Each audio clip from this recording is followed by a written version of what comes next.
Hi friends, ఎలా ఉన్నారు friends? ఈ దేశం యొక్క రాజధాని చాలా బ్యూటిఫుల్ గా ఉంటుంది. ఈ దేశంలో చాలా వరకు పొట్టి బట్టలు వేసుకొని మామూలుగా రోడ్ల మీద మహిళలు తిరుగుతూ ఉంటారు. మొట్టమొదటగా ట్రైన్ ని కనిపెట్టాలన్న ఆలోచన వచ్చింది ఈ దేశంలోనే. మొట్టమొదటగా ట్రైన్ నడపడం స్టార్ట్ అయింది ఈ దేశంలోనే. ఈ దేశంలో పురుషుల కన్నా మహిళలే ఎక్కువగా ఉంటారు. ఈ దేశంలోని మహిళలకు తొందరగా పెళ్లి చేసుకోవడం ఇష్టం ఉండదు. మరొక వింత విషయం ఏమిటంటే పిల్లలు పుట్టిన తర్వాత పెళ్లి చేసుకుంటారు. అవును, మీరు విన్నది నిజమే. మరికొంతమంది అయితే పెళ్లి చేసుకోకుండా ఉండి పిల్లల్ని కంటారు.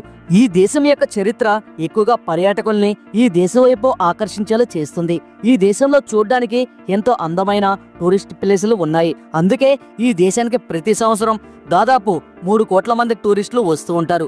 అబ్బో, ఈ దేశం గురించి ఇలా చెప్పాలంటే చాలానే ఉన్నాయి. కాబట్టి ఈ వీడియోని ఎక్కడా స్కిప్ చేయకుండా పూర్తిగా ఎండ్ వరకు చూడండి. అలాగే ఈ వీడియోలో ఇన్ఫర్మేషన్ మీకు నచ్చినట్లయితే ఈ వీడియోకి మీ సపోర్ట్గా జస్ట్ లైక్ చేయండి చాలు. మీరు చేసే ఈ చిన్నపాటి లైక్ మాకు ఇలాంటి మరెన్నో అద్భుతమైన వీడియోలను మేము మీ ముందుకు తీసుకురావడానికి మాకు కూడా మోటివేషన్గా ఉంటుంది. అలాగే మన ఛానల్ను ఫస్ట్ టైం చూస్తున్నట్లయితే ఈ ఛానల్కు ఇప్పుడే సబ్స్క్రైబ్ చేసుకొని పక్కనే ఉన్న బెల్ ఐకాన్ని క్లిక్ చేసి యాక్టివేట్ చేసుకోండి. మేము ముందుగా ఏ వీడియో అప్లోడ్ చేసినా మీ మొబైల్కి అయితే నోటిఫికేషన్ అనేది ఖచ్చితంగా వస్తుంది. So please like and share in this video. ఈ వీడియో మీద మీ అభిప్రాయం అనేది ఖచ్చితంగా కామెంట్ రూపంలో తెలియజేయండి. ఇంకా లేట్ చేయకుండా వీడియోలకైతే వెళ్ళిపోదాం. Let's get into start our video. Friends, మనం మాట్లాడుకుంటుంది ఇంగ్లాండ్ దేశం గురించి. అయితే ఇంగ్లాండ్ లో ఉన్న 100% మందిలో కేవలం 50% మంది మాత్రమే పెళ్లి చేసుకుంటారు. మిగతా 50% మంది అసలు పెళ్లి చేసుకోరు.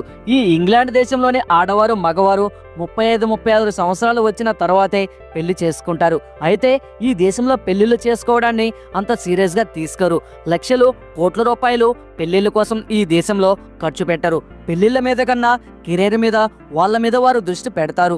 ఆడవాళ్ళు పెళ్లి గురించి దాదాపు 35 సంవత్సరాలు దాటాకే ఆలోచిస్తారు. మరొక విషయం ఏంటంటే గత 10 సంవత్సరాలలో ఇంగ్లాండ్లో పెళ్లిళ్ళు చేసుకున్న వారి శాతం భారీగా పెరుగుతుంది. అందులోనే 35 నుంచి 45% విడిపోతున్న వారి సంఖ్య కూడా ఉంది. ఈ దేశంలో ఒక్కసారి పెళ్లి చేసుకుంటే విడిపోయాక చాలా సంవత్సరాలకి మళ్ళీ పెళ్లి చేసుకుంటారు. ఎందుకంటే ఈ దేశంలో కెరీర్ మీద వారి మీద ఫోకస్ చేసినంతగా పెళ్లిళ్ళు చేసుకోరు. కానీ ఒకరితో మరొకరు పెళ్లి చేసుకోకుండానే కలిసి ఉంటారు. పిల్లల్ని కూడా కంటారు. అందుకే ఈ దేశంలో పుట్టిన పిల్లలకు 2 తండ్రుల పేరు నమోదు చేసుకునే ఛాన్స్ ని కల్పించింది ఇక్కడ ప్రభుత్వం. ఈ బ్యూటిఫుల్ కంట్రీ 1,30,279 కిలోమీటర్ల విస్తీర్ణంలో ఉంటుంది.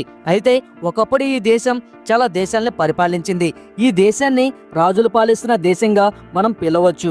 ఎందుకంటే ఇప్పటికీ ఇక్కడ రాజుల పాలనే ఉంటుంది. ఇంగ్లాండ్ లో మొత్తం 5,75,41,000 మంది జనాభా ఉన్నారు.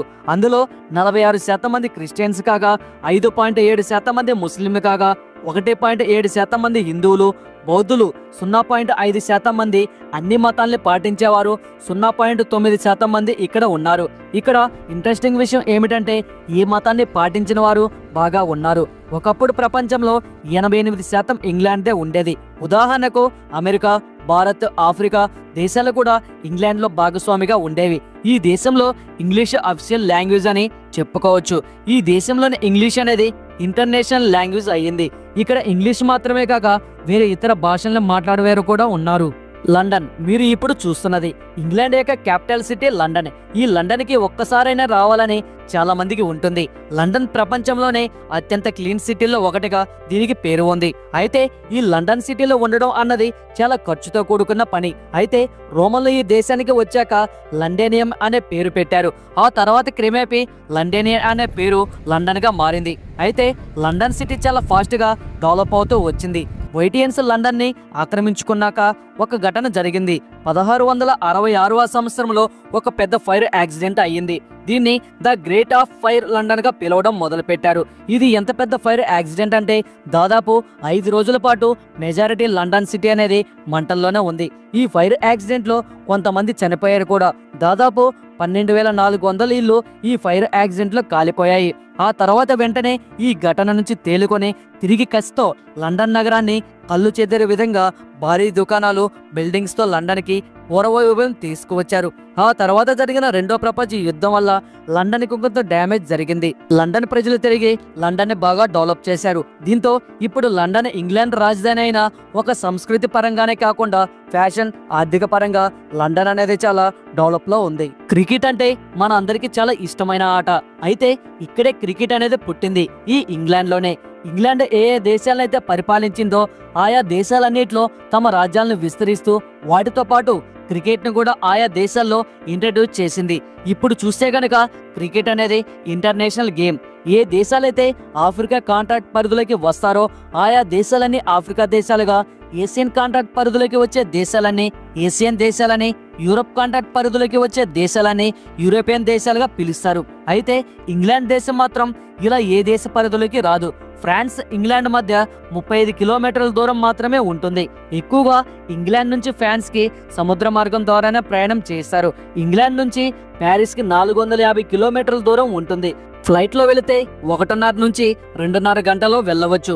అందుకే ఇంగ్లాండ్ లో ఫ్రాన్స్, ఉత్తర ఐర్లాండ్ కు చెందిన వారు ఎక్కువగా ఇక్కడ మనకి కనిపిస్తారు. ఇక్కడ మనం చూస్తున్నది బ్రిటన్ యొక్క మ్యాప్. ఇందులో 75% భాగం ఇంగ్లాండ్దే ఉంటుంది. మిగతా 25% బ్రిటన్ది, ఉత్తర ఐర్లాండ్, వెల్స్ దేశాలు ఉంటాయి. ఇక్కడ మనం చూస్తున్నది ఆక్స్ఫర్డ్ ట్రే. ఇది లండన్ లోని అత్యంత అందమైన స్ట్రీట్ అని చెప్పవచ్చు. ఇది దాదాపు 24 కిలోమీటర్ల దూరం ఉండగా దాదాపు 300 దుకాణాలు ఇక్కడ ఉంటాయి. ఇక్కడికి ఎక్కువగా షాపింగ్ కి వస్తుంటారు. ఇక్కడ ఎక్కువగా డ్రెస్సెస్, మేకప్, చెప్పులను కొంటూ ఉంటారు. లండన్ కి వచ్చిన టూరిస్టులు ఈ స్ట్రీట్ ను విజిట్ చేయకుండా అసలే వెళ్లరు. ఈ రోడ్డుకి ఇరువైపులా పెద్ద పెద్ద బిల్డింగ్స్ ఉండడంతో ఈ రోడ్డు చాలా అందంగా కనిపిస్తూ ఉంటుంది.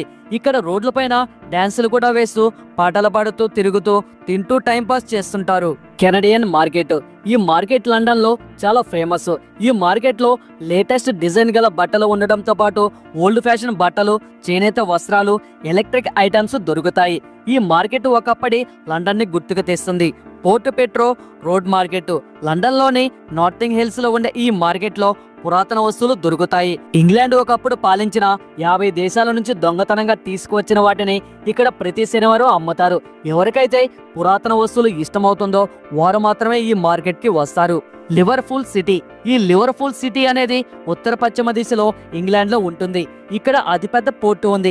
ఈ పోర్టుకి చాలా పెద్ద పెద్ద ఓడల వస్తువులు ఎగుమతులు దిగుమతులు చేసేందుకు వస్తూ ఉంటాయి. ఇంగ్లాండ్ లో ఉన్నవారు రాత్రిలు మొత్తం పార్టీలు చేసుకోవడానికి బాగా ఇష్టపడతారు. రాత్రి సమయంలో రోడ్లపై ఎక్కువగా ఆడవారు మనకి కనిపిస్తారు. British museum.